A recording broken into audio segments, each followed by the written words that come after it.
جی ہاں، آپ کو دست لگے ہوئے ہیں یعنی موشن لگے ہوئے ہیں، آپ بڑے پریشان ہیں، آپ نے بہت سارے ڈاکٹروں سے دوائی لی ہے، 2 دن آرام آتا ہے، تیسرے دن پھر موشن لگ جاتے ہیں، معدہ ڈسٹرب ہے، خراب ہے، آپ پریشان نہ ہوں۔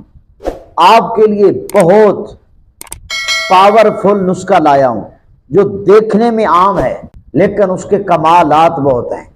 اچھا، سستا بھی ہے اور سادہ ہے۔ آپ نے کیا کرنا ہے، آپ نے لوز موشن کے لیے آپ نے امرود کے پتے لینے ہیں، سبز پتے توڑ کر ان کو صاف کر کے آپ نے ان پتوں کی چٹنی بنانی ہے۔ کوٹ کر جب چٹنی تیار ہو جائے اس کے اندر آپ پانی ڈالیں گے، وہی چٹنی آپ نے دن کے اندر 2 دفعہ استعمال کرنی ہے انشاءاللہ العزیز۔ 2 دن کے استعمال سے لوز موشن یعنی دست کا خاتمہ ہو جائے گا۔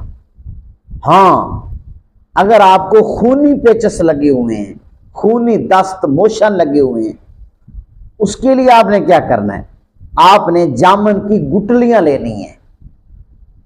اب تو موسم ہے جامن کا، فریش مل جائیں گی، تو آپ نے ان کو خشک کر کے ان کا سفوف بنا لینا ہے۔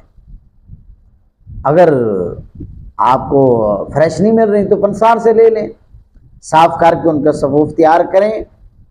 آپ نے دن کے اندر 3 مرتبہ کھانا کھانے کے آدھا پونا گھنٹہ بعد آپ نے 1 چمچ تازے پانی کے ساتھ آپ نے استعمال کرنا ہے اس کا سفوف۔ 3 سے 4 دن کے استعمال سے آپ کے خونی دست پیچس یعنی لوز موشن جو ہیں وہ ختم ہو جائیں گے۔ آپ یہ ٹوٹکا ہے سادہ، سستا ہے لیکن اس کے کمالات بڑے ہیں، آپ ایک دفعہ ضرور استعمال کریں۔ آپ مریض ہیں یا آپ کا کوئی دوست رشتہ دار مریض ہے، آپ استعمال کریں اور مجھے دعاؤں میں یاد رکھیں۔